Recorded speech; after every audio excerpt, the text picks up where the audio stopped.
Hello guys, അനിമെന്റോർ സ്റ്റോറീസിന്റെ പുതിയൊരു വീഡിയോയിലേക്ക് എല്ലാവർക്കും സ്വാഗതം. ഈ വീഡിയോയിൽ നമ്മൾ വൺ പീസിന്റെ ചാപ്റ്റർ ആയിട്ടുള്ള 1182ന്റെ മലയാളം എക്സ്പ്ലനേഷൻ ആണ് ചെയ്യാൻ പോകുന്നത്. ചാപ്റ്ററിലേക്ക് കടക്കുന്നതിന് മുമ്പ് നമുക്ക് കഴിഞ്ഞ വീഡിയോയ്ക്ക് സൂപ്പർ താങ്ക്സ് ചെയ്തവരെ ഒന്ന് മെൻഷൻ ചെയ്യാം. സോറോ ഗെയിമിംഗ് 007 എന്ന് പറയുന്ന നമ്മുടെ സബ്സ്ക്രൈബർ 40 രൂപ സൂപ്പർ താങ്ക്സ് ചെയ്തിട്ടുണ്ടായിരുന്നു. നിങ്ങളും മുത്താണ് ബ്രോ, ഒരുപാട് നന്ദിയുണ്ട് ഈ സപ്പോർട്ടിന്. നെക്സ്റ്റ് ശ്രീജിത്ത് SK7V എന്ന് പറയുന്ന നമ്മുടെ സബ്സ്ക്രൈബർ 40 രൂപ സൂപ്പർ താങ്ക്സ് ചെയ്തിട്ടുണ്ടായിരുന്നു. എന്റെ എക്സ്പ്ലനേഷൻ ഇഷ്ടപ്പെട്ടു എന്ന് പറഞ്ഞാൽ ഒരുപാട് സന്തോഷം bro, and thanks a lot for this big support. ഇവരോടൊപ്പം തന്നെ എൻ്റെ എല്ലാ വീഡിയോയ്ക്കും ലൈക്ക്, കമൻറ്റ്, ഷെയർ, ഹൈപ്പ് ഒക്കെ ചെയ്ത് കട്ട സപ്പോർട്ട് തന്ന് എൻ്റെ കൂടെ നിൽക്കുന്ന എൻ്റെ മറ്റെല്ലാ സബ്സ്ക്രൈബേഴ്സിനും ഒരു വലിയ നന്ദി. നിങ്ങളുടെ ഈ സപ്പോർട്ട് ഇതേപോലെ തന്നെ ഇനിയും മുന്നോട്ടുണ്ടാവണം. 7000 സബ്സ്ക്രൈബേഴ്സ് എന്നുള്ളത് കഴിഞ്ഞ് നമ്മളിപ്പോൾ 8000ലേക്ക് അടുത്തുകൊണ്ടിരിക്കുകയാണ്.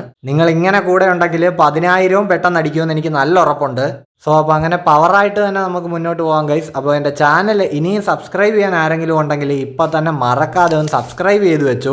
ഒരുപാട് നല്ല വീഡിയോസ് നിങ്ങൾക്കായിട്ട് വരുന്നുണ്ട്. സോ അപ്പോൾ ഇനി ഒട്ടും തന്നെ സമയങ്ങളെ നേരെ നമുക്ക് നമ്മുടെ ചാപ്റ്ററിലേക്ക് കിടക്കാം. നമ്മുടെ ചാപ്റ്ററിന്റെ കവർ ഫോട്ടോ എന്ന് പറയുന്നത് ബ്ലൈൻഡ് ആയിട്ടുള്ള മറീൻ അഡ്മിറൽ ഉണ്ടല്ലോ, ഫുജിറ്റോറ, പുള്ളിക്കാരൻ റാമൻ ഇങ്ങനെ എൻജോയ് ചെയ്ത് കഴിച്ചുകൊണ്ടിരിക്കുന്നതാണ്. ഒരു റാക്കൂൺ ഡോഗും പിന്നെ ഒരു കുറുക്കനും ഫുജിറ്റോറയുടെ തൊട്ടടുത്തായിട്ടുണ്ട്. അവരാണ് ഈ റാമൻ ഉണ്ടാക്കിയത്. ഇപ്പോൾ കഴിഞ്ഞ ചാപ്റ്ററിന്റെ അവസാനം നമ്മൾ കണ്ടത് ലോകിയ ഡ്രാഗൺ ഫോമിൽ എത്തിയിട്ട് ഒരു വലിയ തോർഹെയിം അറ്റാക്ക് ഇമൂന് നേരെ ചെയ്യുന്നതായിരുന്നല്ലോ. എന്നിട്ട് ലോകിയ ആദം ട്രീയിലേക്ക് ഇങ്ങനെ നോക്കിയിട്ട് പറയുന്നുണ്ട് അവന്റെ പ്രസൻസ് ഇതുവരെയും പോയിട്ടില്ല, ഇത്ര വലിയൊരു അറ്റാക്ക് കിട്ടിയിട്ടും അവന് ആപത്തൊന്നും പറ്റിയിട്ടില്ല. ഇപ്പോഴും ലോകിക്ക് ഇമൂന്റെ ഹാക്കിയുടെ പ്രസൻസ് കിട്ടുന്നുണ്ട്. ഇപ്പൊ ലോക്കി ആണെങ്കിലും ചെറുതായിട്ടൊന്ന് ക്ഷീണിച്ച് നിൽക്കുകയാണ്. കാര്യം ഒരു വലിയ അറ്റാക്ക് ആണല്ലോ അൺലീഷ് ചെയ്തത്. റാഗ്നർ ആണെങ്കിലും അണ്ണാന്റെ ഫോമിൽ ഇപ്പൊ ലോക്കിയുടെ പുറത്തുണ്ട്. ഇപ്പൊ ആദം ട്രീയിൽ ഇങ്ങനെ സ്റ്റക്കായി നിൽക്കുന്ന ഇമു ലോക്കിയെ നോക്കിയിട്ട് പറയുന്നുണ്ട്, നിദോഗ്, നമ്മൾ ഒരിക്കൽ കൂടി ഈ ലോകത്ത് വെച്ച് കണ്ടുമുട്ടുമെന്ന് ഞാൻ പ്രതീക്ഷിച്ചതേ അല്ല. എടാ ചതിയാ. ഈ ഡയലോഗ് അടിക്കുമ്പോൾ ഇപ്പോൾ ഇമു ആണെങ്കിലും ചെറുതായിട്ട് ചുമച്ച് ക്ഷീണിച്ചൊക്കെയാണ് നിൽക്കുന്നത്. അതേപോലെ തന്നെ ഇമു നിദോഗുമായിട്ട് അപ്പോൾ ഫ്ലാഷ് ബാക്കിൽ എന്തൊക്കെയോ പരിപാടികളുണ്ട്. നിദോഗിനെ ട്രൈറ്റർ എന്നാണ് ഇമു ഇവിടെ വിളിച്ചിരിക്കുന്നത്. സോ പാസ്റ്റില് സുനേഷയൊക്കെ ചെയ്തതുപോലെ എന്തെങ്കിലും ഒരു ക്രൈം നിദോഗ് ചെയ്തിട്ടുണ്ടോ എന്ന് അറിയില്ല. എന്തായാലും ഇനി വരുന്ന 800 വർഷങ്ങൾക്ക് മുൻപുള്ള ഫ്ലാഷ് ബാക്ക് ഒരു കിടിലം ഫ്ലാഷ് ബാക്ക് തന്നെ ആയിരിക്കും. സോ ഇപ്പോൾ ചാപ്റ്ററിലേക്ക് വരികയാണെങ്കിൽ ഇമു ഇപ്പോൾ ആയുധമൊക്കെ പിടിച്ച് അങ്ങനെ ആ നിദോഗ് ഫോമിലുള്ള ലോക്കിയെ നേരിടാനായിട്ട് ഇങ്ങനെ റെഡി ആയിട്ട് നിൽക്കുകയാണ്. ഇപ്പോൾ ഇവിടെ എല്ലാം മഞ്ഞ് വീഴുന്നുണ്ടെന്നുള്ള കാര്യം ഇമു ശ്രദ്ധിക്കുന്നുണ്ട്. അത് റാഗ്നറിന്റെ എബിലിറ്റി ആണല്ലോ. ഇപ്പോൾ ഈ ഐസിന്റെ ഫ്രിക്ഷൻ ഇടിമിന്നലിന് കാരണമാകുമെന്ന് ഇമു പറയുന്നു. ഇപ്പോൾ അങ്ങനെ ഉണ്ടാകുന്ന ഇടിമിന്നലും അതേപോലെ തന്നെ ലോക്കിയുടെ ആ തോർഹെയിം അറ്റാക്കും ഒക്കെ കമ്പൈൻ ചെയ്യുമ്പോൾ ഒരു വലിയ അറ്റാക്കായി മാറും. സോ നിങ്ങൾ തമ്മിലുള്ള ആ ഒരു സിങ്ക് അത് കിടിലമാണെന്ന് പറയാതെ വയ്യാന്ന് ഇമു റാഗ്നറിനോട് ലോക്കിയോടും പറയുന്നു. ഹേ റാഗ്നർ, അന്ന് തൊട്ട് ഇന്ന് വരെ നീ നിന്റെ പുതിയ മാസ്റ്ററിനായിട്ട് വെയിറ്റ് ചെയ്തിരിക്കുകയായിരുന്നെന്ന് തോന്നല്ലോ. ഭയങ്കര നോസ്റ്റാൾജിക് ആയിട്ടുള്ള ഒരു കാര്യം തന്നെ അത്. ഇപ്പൊ ഈ റാഗ്നർ ആണെങ്കിലും ഇമൂനെ ഇങ്ങനെ ദേഷ്യപ്പെട്ട് നോക്കുന്നുണ്ട്. സോ ഈ നിദോഗ് ഡബിൾ ഫ്രൂട്ടിന്റെ പ്രീവിയസ് യൂസറും ഇമൂവും തമ്മിൽ എന്തോ ഒരു കണക്ഷൻ ഉണ്ട്. സോ ഇപ്പോൾ ഈ റാഗ്നർ എന്ന് പറയുന്ന ഹാമറിന്റെ ഡബിൾ ഫ്രൂട്ട് ഏതാണെന്ന് റിവീൽ ചെയ്തിട്ടുണ്ട്. അതായത് സ്കുരൽ ഫ്രൂട്ട് ആണ്. Mythical zoan model Ratatoskr. ഈ റാറ്ററ്റോസ്കർ എന്ന് പറയുന്നത് നോഴ്സ് മിത്തോളജിയിലുള്ള ഒരു അണ്ണാനാണ്. അതായത് ഈഗ്ഡ്രസീൽ മരത്തിന്റെ മുകളിൽ താമസിക്കുന്ന പരുന്തിനും താഴെ താമസിക്കുന്ന ഡ്രാഗണിനും ഇടയിൽ മെസ്സേജസ് കൈമാറുന്ന ഒരു ക്യാരക്ടർ. സോ ഇപ്പോൾ ചാപ്റ്ററിലേക്ക് വരികയാണെങ്കിൽ അങ്ങനെ നിദോഗും റാഗ്നറും കൂടെ ഒരു കമ്പൈൻഡ് അറ്റാക്ക് ഇമൂന് നേരെ അങ്ങ് ചെയ്യുകയാണ്. റാഗ്നർ ആ ഒരു വലിയ ഐസിന്റെ ഒരു ബീം ഇങ്ങനെ ഷൂട്ട് ചെയ്യുന്നു. അതേസമയം തന്നെ ലോക്കി ആ തോർഹെയിം അറ്റാക്കും ചെയ്തിട്ട് അതെല്ലാം ഈ വെടിയുണ്ടകൾ പോലെ ഇമൂന് നേരെ വിടുന്നുണ്ട്. ഇമുവിന്റെ തലയ്ക്ക് മുകളിൽ ഇപ്പോൾ വലിയൊരു ഒമൻ ഫ്ലെയിം ഉണ്ട്. ഇപ്പോൾ വായിക്കൊള്ളാത്ത ഏതോ ഒരു അറ്റാക്ക് ഇമുവും സമ്മൺ ചെയ്യുന്നു. എന്നിട്ട് കുറെ ഡീമൺ ബാൾസ് ഇവർക്ക് നേരെ വിടുകയാണ്.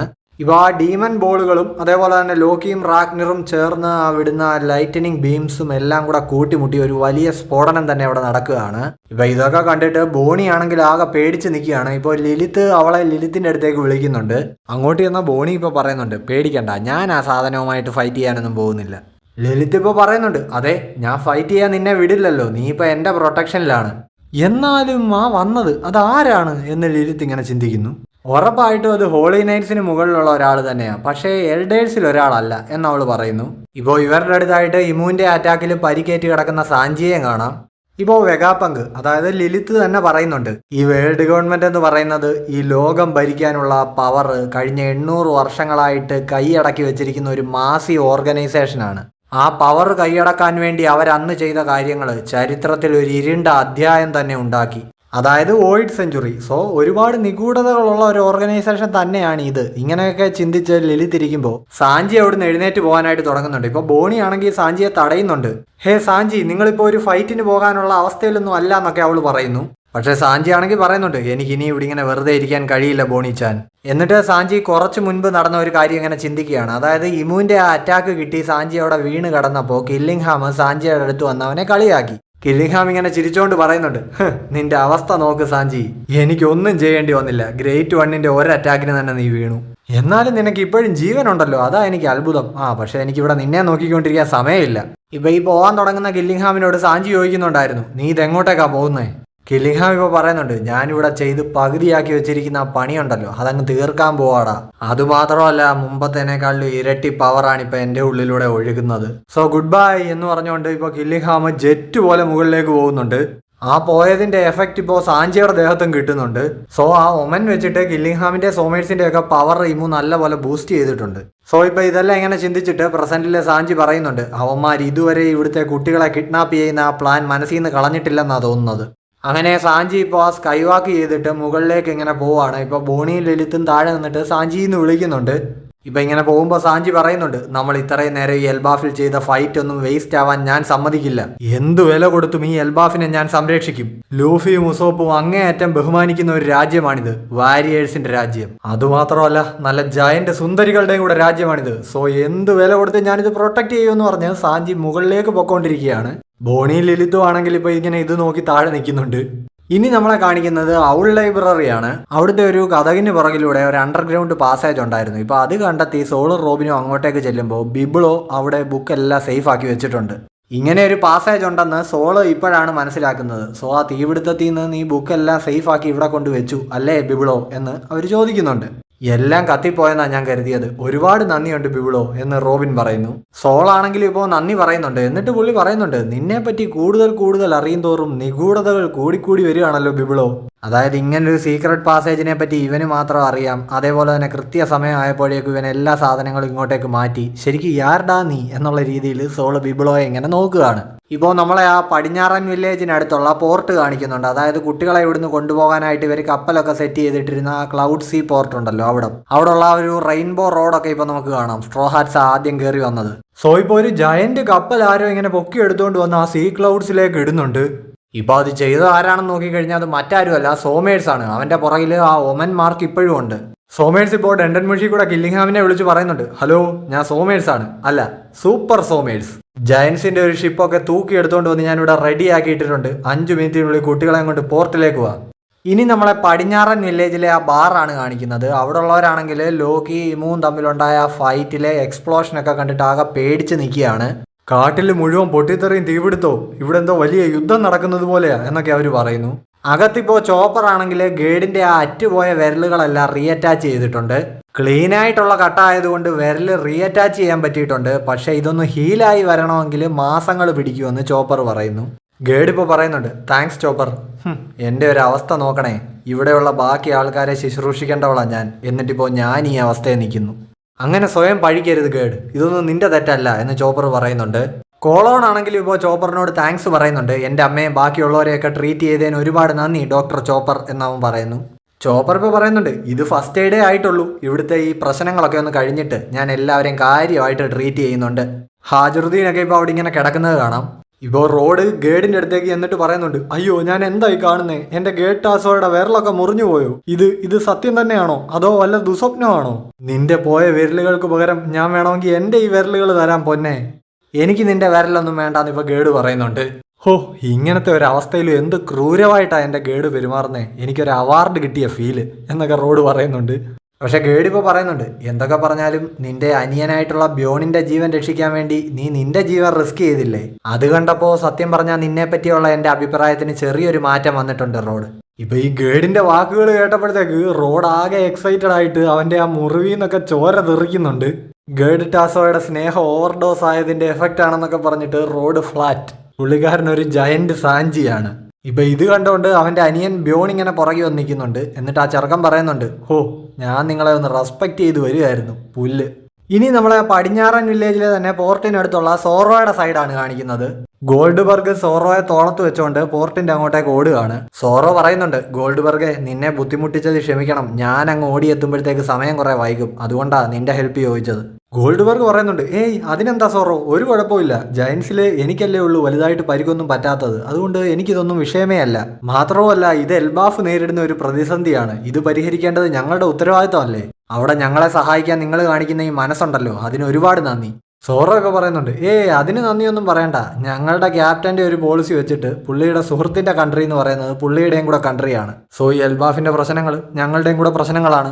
ഗോൾഡ്ബർഗ് ഇപ്പോൾ പറയുന്നുണ്ട്, ഇതിൽ അത്ഭുതപ്പെടാനൊന്നുമില്ല, ഹാജുറുദ്ദീൻ ലൂഫിയെ ഒരുപാട് റെസ്പെക്ട് ചെയ്യുന്നുണ്ട്, അത് ലൂഫിയുടെ ഈ ക്വാളിറ്റീസ് കണ്ടിട്ട് തന്നെയാണ്. സോറോ ഇപ്പോൾ ഒരു കാര്യം ഇങ്ങനെ ചിന്തിച്ചുകൊണ്ടിരിക്കുകയാണ്, അതായത് ഇമു സോറോയ്ക്ക് നേരെ ഷൂട്ട് ചെയ്ത ആ ഒമൻ ഉണ്ടല്ലോ, അതിപ്പോ സ്റ്റീൽ ബോളുകളും ബോംബുകളും ഒക്കെ ആയിട്ട് ട്രാൻസ്ഫോം ആയിരിക്കുകയാണ്. ആ ബോൾസ് സോറോയുടെ കയ്യിൽ ഇങ്ങനെ ഇരിപ്പുണ്ട്.